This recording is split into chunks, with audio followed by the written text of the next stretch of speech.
Hello everyone, magandang araw po sa lahat. This is Melvin once again and welcome back to my YouTube channel. A-applyan natin ngayon itong Salmon Credit Line guys for today's video. Ano ba itong Salmon Credit Line? Ang Salmon Credit Line ay isang revolving credit facility o pautang na nagpapahintulot sa iyong manghiram ng pera hanggang sa aprobadong limitasyon ng paulit-ulit nang hindi na nag-a-apply muli. Ito ay reusable, walang annual fee at nag-aalok hanggang 62 days na 0% interest kapag nagbayad ng on time. Ano po bang ibig sabihin nitong reusable or revolving? Kapag nagbayad ka ng iyong utang, babalik po ang iyong available credit limit at pwede mo itong hiramin muli. Yan po ang ibig sabihin ng reusable or revolving. Paikot-ikot lang po ang pag-utang.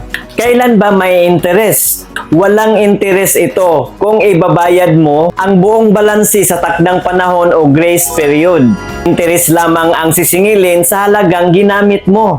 Ano bang paraan sa paggamit nitong Salmon Credit? Pwedeng gamitin ang Salmon Credit sa pamamagitan po ng QRPH o Scan to Pay sa mga tindahan o i-transfer bilang cash sa mga bank account or e-wallet. So maganda rin pala ito gamitin itong Salmon Credit guys. Katulad din po ito sa mga digital credit lines tulad po ng J-Credit, Revi Credit o ang Maya Credit. Ang maganda lang dito kay Salmon Credit ay 62 days po ang grace period na 0% interest. So ngayon guys, a-apply na natin ito. Sa mga gustong sumabay na mag-apply, sundan nyo lang po ang video ito. Ito, panoorin nyo. So let's go! So dadaan muna tayo sa Play Store guys para i-download po natin ang Salmon app. I-search lang natin sa search bar ang Salmon.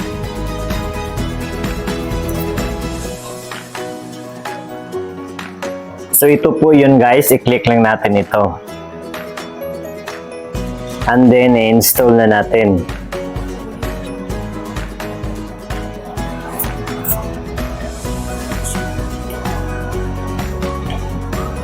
At ayan po guys, installed na po siya. So ngayon, i-open na natin. Set up permissions. We need to access contacts and device location. So i-click lang natin itong continue. And then click while using the app. Click natin itong allow. Click allow pa rin. And then, click po natin itong Get Started.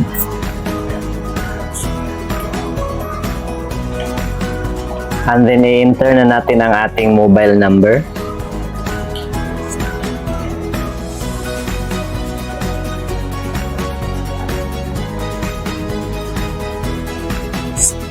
And then, click po natin itong Send Code.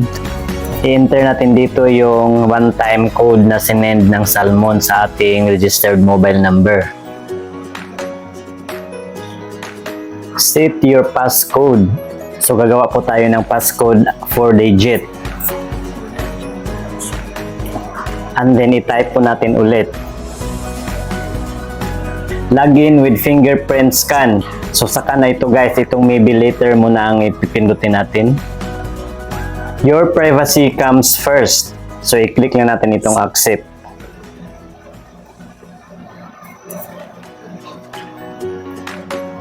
At ayan po guys, nasa home na po tayo ng Salmon. So, ito po yung available loan online products ng Salmon guys. Credit line, product loan, personal loan, at itong time deposit. Dahil ang content natin ngayon ay itong credit line, itong credit line ang applyan natin. Pindutin lang natin itong how to apply. Credit that you can use for free forever. At ito po yung mga benefits ng Salmon Credit guys. 0% interest for up to 62 days. No annual or hidden fees. Free virtual card. Credit limit that grows. So, na-mention ko na po ang mga ito kanina. So, ngayon, magsimula na po tayong mag-apply. I-click na natin itong apply now. Set up your account. Tell us your name and email you'd like to use for all things related to Salmon. So ang ilagay po natin dito guys ang ating preferred name, marital status, education level, at ang ating email address. At ayan po, na-fill upan ko na lahat. So i-click na natin itong continue. And then mag-send po ng verification message ang Salmon sa ating email address. Buksan lang po natin ang ating email and then i-click natin yung may nakalagay confirm doon sa message. Next po ay add your current address. So ilagay po natin dito kung saang probinsya tayo guys, city or municipality, barangay, at kung anong street. I-shortcut ko lang ito guys ha. At ayan po, nalagyan ko na, i-click na natin itong continue. Share more details about your current address. So lagyan po natin itong type of housing. So may pagpipilian po tayo dito guys. Ang pipiliin ko dito ay itong house and lot. Next po ay itong length of stay. So gaano na raw tayo katagal sa ating tinitirhan. So itong 5 to 10 years ang pipiliin ko. Next po ay ang ating housing situation. Itong homeowner ang pipiliin ko. And then click na natin itong continue. Add your permanent address. Kung pareho lang ang ating permanent at current address guys, lagyan na lang natin ng check itong may maliit na box. And then click natin itong continue. Enter your monthly income. Pindutin natin itong amount. At ang inilagay ko ay 24,000 pesos. And then click natin itong continue. Choose your main source of income.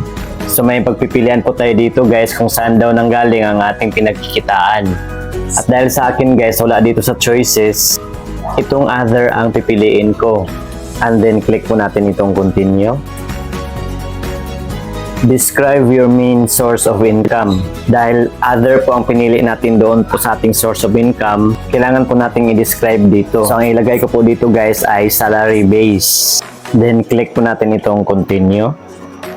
So hingiin din nila ang ating other sources of income. So ang pipiliin ko po dito guys ay itong sideline or part-time job. Then click continue. Verify your identity with a face scan. So dito na part guys, mag-selfie na po tayo. Ito po yung mga instructions. Kailangan daw wala po tayong suot na sombrero, mask o salamin. At kailangan maliwanag daw ang paligid. At i-straight lang daw ang ating mukha. So i-click na natin itong start face scan. Then click while using the app. So kukunin ko muna itong cellphone guys para mag-selfie. At ayan po, tapos na po akong nag-selfie. Next po ay verify your ID. So pipicturean na po natin ang aking valid ID guys. I-click lang natin itong start ID verification. At ito po yung mga government ID guys na tinatanggap ng Salmon. PhilSys ID or National ID.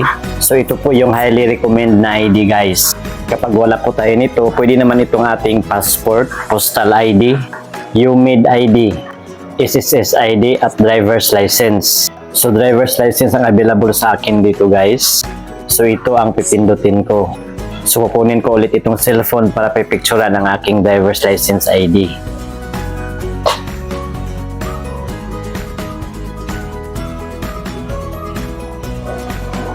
At ayan na po. So i-click na natin itong submit. Next po ay ang likod naman ng ating valid ID ang ating pipicturean. So kukunin ko ulit itong cellphone.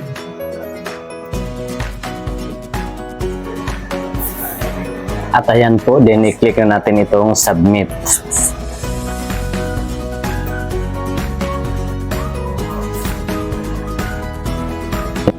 At ayan po, na-detect na po ng kanilang system ang mga detalye na nakasulat sa aking valid ID.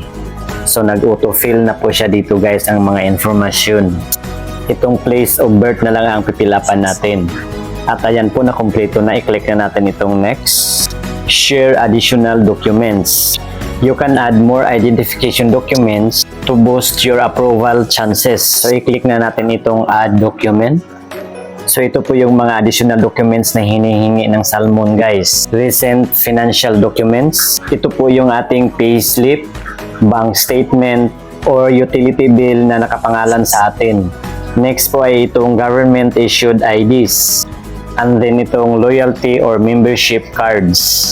So ang pipiliin ko dito guys ay itong government issued IDs. So ito po yung pwede natin i-submit para sa ating additional documents. So ang pipiliin ko po dito guys ay itong other valid ID. Dahil PhilHealth ID po ang isa-submit ko. I-click lang natin ito.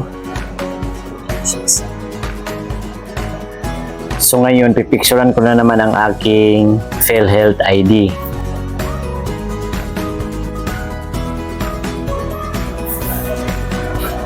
At ayan po, and then i-click po natin itong continue. At pwede pa tayong mag-add pa ng another additional documents guys. So yan lang po ang maidagdag ko. So i-click na natin itong continue. Share additional financial information.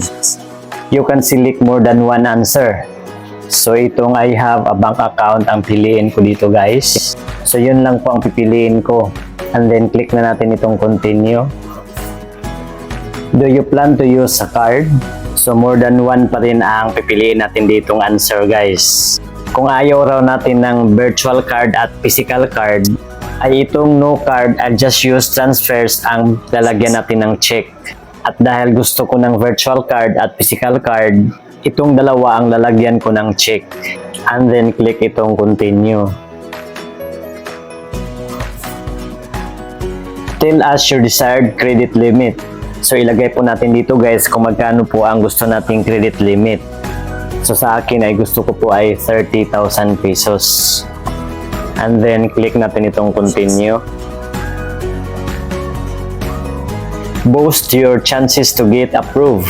So kailangan raw na may i-link po tayong account guys para daw mas malaki ang posibilidad na ma-approve tayo. At ang account na i-link daw natin dito guys ay dito raw kukunin ang ating pambayad sa ating uutangin dito sa Salmon. At auto-deduct daw ito guys. So ngayon i-click ko na itong link and account. At ito po yung mga bank account at e-wallets na pwede nating i-link dito sa Salmon guys. Maya Wallet, Union Bank at BPI lang po. Kung wala po tayong account dyan sa tatlo, pwede naman nating i-skip dito na part. So ang pipiliin ko po dito ay itong aking Maya account. So i-click ko lang itong Maya Wallet.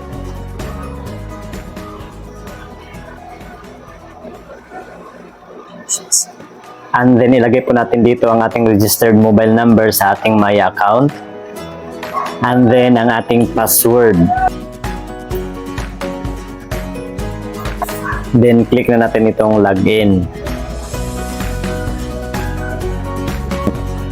And then ilagay po natin dito yung one-time PIN na sinend sa atin ng Maya. Then click natin itong verify.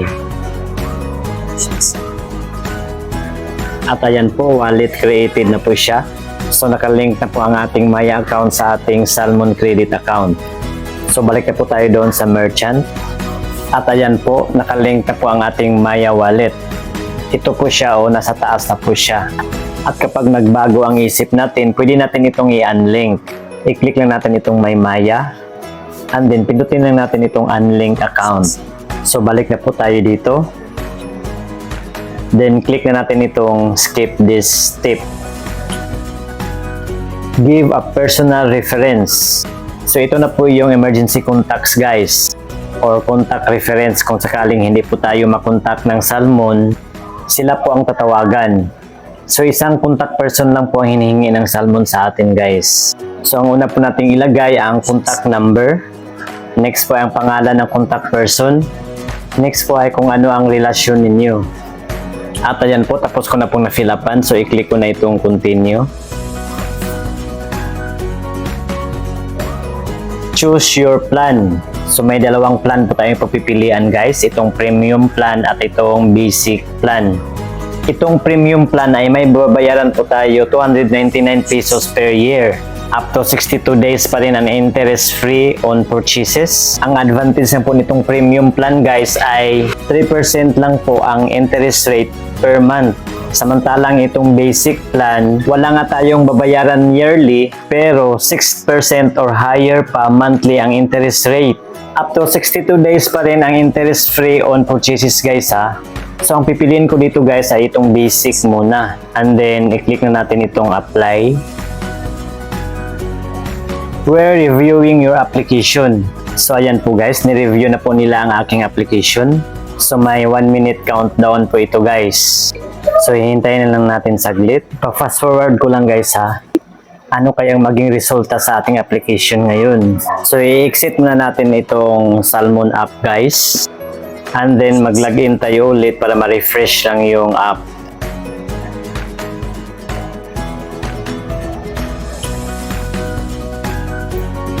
So ayan po guys, ito na po ang result. Thanks for your interest. Your application wasn't approved today. Try again next time. So hindi po tayo sinwerte ngayon guys. Disapprove po ang application natin. So rejected po ang ating application guys. Kailangan sigurong may mga additional documents po tayong isa-submit. So that's all for today guys. Paki-like na lang po sa video ito kung nagustuhan nyo at paki-share na rin sa iba para may idea din po sila. So yun lamang po guys. Maraming salamat sa panonood. God bless us all. See you again sa next kong mga tutorial video. Goodbye!